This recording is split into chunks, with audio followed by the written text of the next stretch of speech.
Okay, तो market open हो चुकी है एंड मार्केट की जो ओपनिंग है ऑलमोस्ट फ्लैट ओपनिंग हुई है। इट मीन्स कि जहाँ पे मार्केट कल क्लोज हुई थी वहीं पे ओपनिंग हुई है।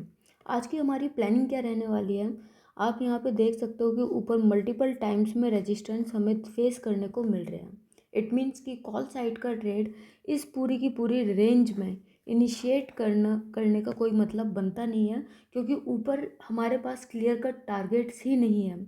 हम कोई भी ट्रेड कब इनिशिएट करते हैं, जब हमें क्लियर कट टारगेट नज़र आ रहे हो, जब हमारा एसएल डिफाइन हो। तो ऊपर आप देख सकते हो कि ऊपर क्लियर कट टारगेट नहीं है, क्योंकि ये भी हमारा एक तरह का स्विंग हाई है और ये भी हमारा एक तरह का स्विंग हाई बना हुआ है, क्योंकि मार्केट 2 दिन से डाउन ट्रेंड में हमारी चल रही है। तो आज की जो स्ट्रैटेजी है, आज की जो प्लानिंग है, वो कैसे रहने वाली है।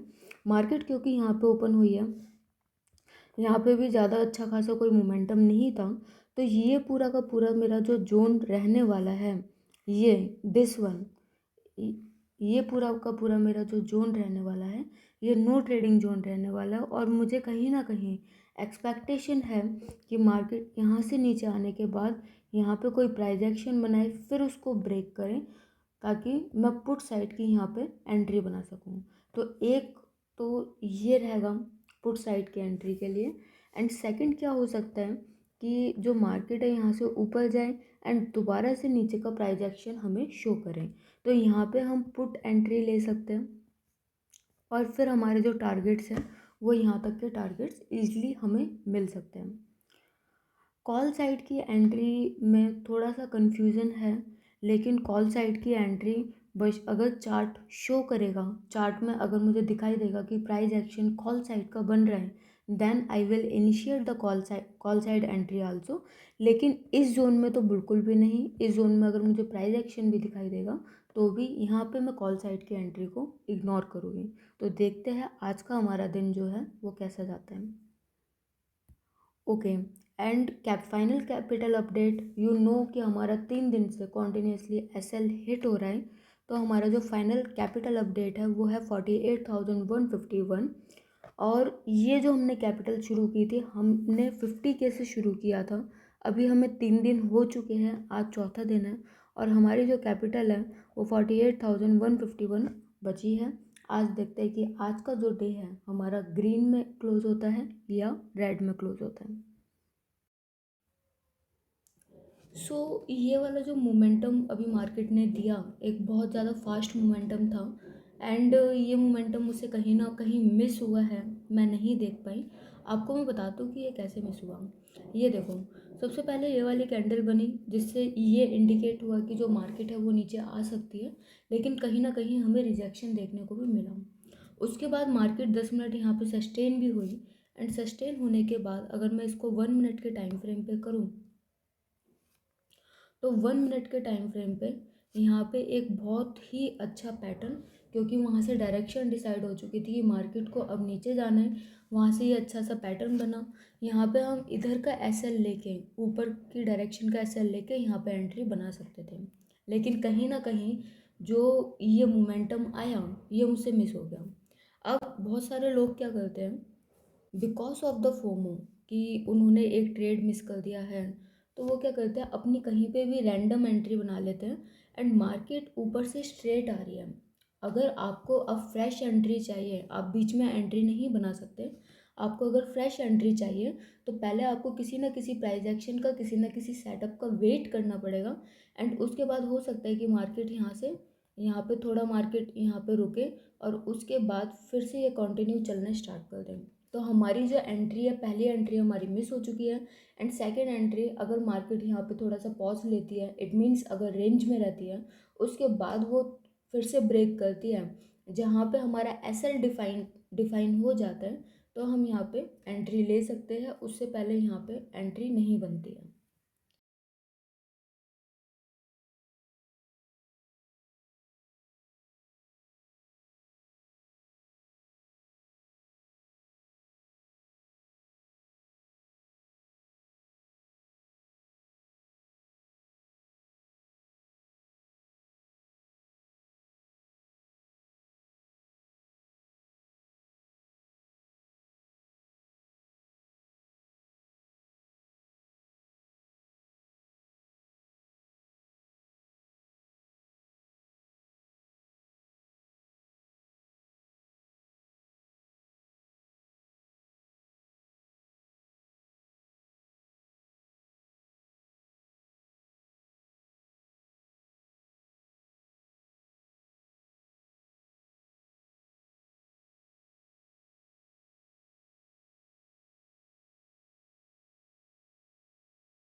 ओके, तो मॉर्निंग में हमने डिस्कस किया था कि कॉल साइड में मैं इंटरेस्टेड ही नहीं हूँ। जब तक मार्केट इस रेंज के ऊपर नहीं निकलती है तब तक मैं कॉल साइड में इंटरेस्टेड नहीं हूँ, लेकिन कहीं ना कहीं मेरी एक्सपेक्टेशन थी कि जो मार्केट है वो यहाँ तक आ सकती है, उसके बाद प्राइस एक्शन बना के नीचे आए। अगर मार्केट यहाँ से डायरेक्ट नीचे आती है तो मेरा ये था कि इसमें मोमेंटम नहीं आएगा और हो सकता है कि मार्केट स्लोली स्लोली नीचे आए, जिसमें हमें कोई भी प्रॉफिट ना मिले एंड प्रीमियम डिके बहुत ज़्यादा हो। बट ऐसा नहीं हुआ, जिस तरह से सोचा गया था वो नहीं हुआ। यहाँ पे एक बड़ा शार्प फॉल आया। शार्प फॉल आने के बाद, और यहाँ पे मेरी गलती क्या रही कि जब मार्केट नीचे की तरफ आई और यहाँ पे रुकी, इनको मैं अपनी लैंग्वेज में होल्डिंग कैंडल्स बोलती हूँ। अगर मार्केट किसी डायरेक्शन में है एंड उस डायरेक्शन में होल्डिंग कैंडल्स बन रही हैं, तो फिर जो चार्ट है उसको 1 मिनट के टाइम फ्रेम पे शिफ्ट करके उस डायरेक्शन में छोटे एसएल के साथ हम ट्रेड कर सकते हैं। तो आगे आगे जैसे वीडियोस आएंगी आपको समझ में आएगा। तो ये कहीं ना कहीं मेरी इग्नोरेंस में रहा, जिसकी वजह से ये ट्रेड मिस हुआ। सेकंड, ये मुझे रियलाइजेशन कब हुआ, जब मार्केट ऑलरेडी इस कैंडल का फॉर्मेशन कर चुकी थी। ये जो आपको रेड कैंडल बड़ी सी दिखाई दे रही है, बट यहाँ पे दोबारा से मैं एंट्री नहीं ले सकती थी जब ये रेड कैंडल का फॉर्मेशन हो चुका था। Already clear cut targets present थे नीचे की साइड, बट मैंने यहाँ पे एंट्री इसलिए नहीं ली क्योंकि यहाँ पे मेरा एसएल बहुत बड़ा बन रहा था और टारगेट उसके कंपैरिजन में बहुत छोटे आ रहे थे। रिस्क एंड रिवॉर्ड रेशियो यहाँ पे मेरा मैच नहीं कर रहा था। मैं वेट कर रही थी एक प्रॉपर सेटअप का, जहाँ पे मेरा एसएल डिफाइन हो सके। नो डाउट मार्केट कॉन्टिन्यूसली नीचे आ रही थी, बट मेरा एसएल कहीं पे भी डिफाइन नहीं हो पा रहा था। मार्केट ऑलरेडी यहाँ पे फर्स्ट टारगेट दे चुकी थी। उसके बाद जैसे ही मार्केट नीचे ब्रेक हुई, ब्रेक होने के बाद दोबारा से मार्केट ने यहाँ पे रेंज बनाई और इसको ब्रेक किया। बट अगेन यहाँ पे जो दोबारा से जो हमारा एसएल था वो 100 पॉइंट से ज़्यादा का बैठ रहा था इंडेक्स में, और मैं 100 पॉइंट से ज़्यादा का एसएल नहीं लेती हूँ, जिसकी वजह से ये वाला जो मूव है इसको भी मुझे इग्नोर करना पड़ा। तीसरा जो आया वो ये था कि यहाँ पे एसएल भी डिफाइन हो रहा था कि जैसे ही इसको ब्रेक करेगा यहाँ पे एंट्री बनानी है। एसएल भी डिफाइन हो रहा था, बट ऑलरेडी जो मार्केट है वो अपने सेकंड टारगेट पे आ चुकी थी। तो यहाँ पे मैंने एंट्री भी बनाई, ये सोचते सोचते हुए कि मार्केट हो सकता है इसको भी ब्रेक कर दें। लेकिन इस ट्रेड में कहीं ना कहीं मुझे कॉन्फिडेंस नहीं आया, क्योंकि ये वाला जो मैंने रीजन ड्रॉ कर रखा है ये एक बहुत स्ट्रॉन्ग सपोर्ट है। अगर आप चार्ट को, ये एक बहुत स्ट्रॉन्ग सपोर्ट की तरह काम करेगा, और अभी मार्केट यहीं पे ही है और कंसोलिडेट करने की कोशिश कर रही है इस सपोर्ट पे। अब ये स्ट्रॉन्ग सपोर्ट है या वीक है ये कैसे पता चलेगा, मैं आपको दिखाती हूँ। अगर मैं इसको वन वन वीक के टाइम फ्रेम पे अगर लेकर आऊँ,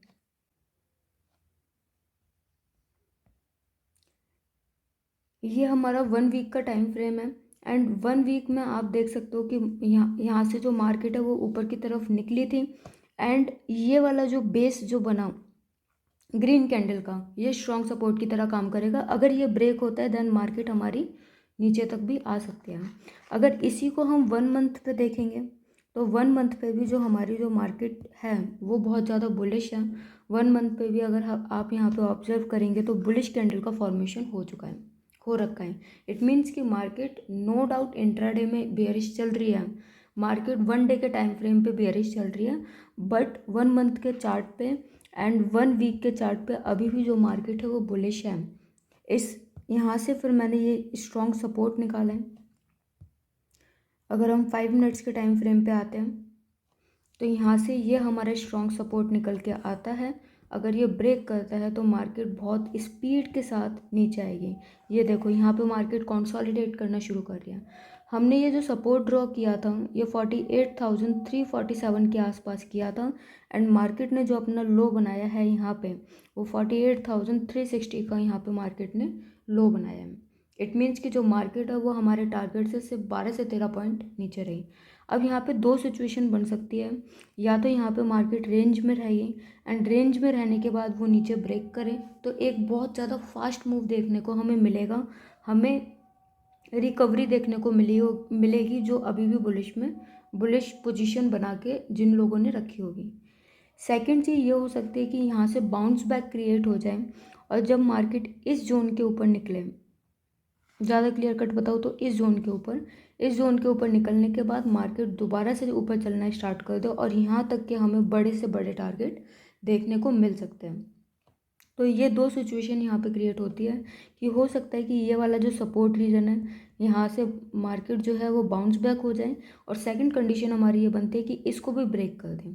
दोनों ही केसेस में जो हमारे पास मूव है वो थोड़ा सा फास्ट आने वाला है। एंड आज के लिए क्योंकि ऑलरेडी जो मार्केट है वो इतना ज़्यादा डाउन जा चुकी है एंड मैंने मिस कर दिया ये ट्रेड, और फोमो के चलते मैं कोई गलत एंट्री यहाँ पे ना बना लूँ, जिसकी वजह से आज के दिन मैं यहाँ पे जो ट्रेडिंग है उसको अवॉइड करूँगी। कल आऊँगी दोबारा से फ्रेश माइंड के साथ, दोबारा से एंट्री बनाऊँगी एंड ज़्यादा ध्यान रखूँगी कि जो ट्रेड है वो ऐसे मिस ना हो पाए। लेकिन बिकॉज ऑफ द फोमो मुझे किसी भी तरह की एंट्री नहीं लेनी है जहाँ पे लॉस देखना पड़े, क्योंकि कभी कभी कोई पोजीशन होना होता है शेयर मार्केट में, क्योंकि उस टाइम आपका पैसा नहीं लगाएं, आपका जो कैपिटल है वो आपके पास है, वो सेफ है। So this is all for today. Thank you.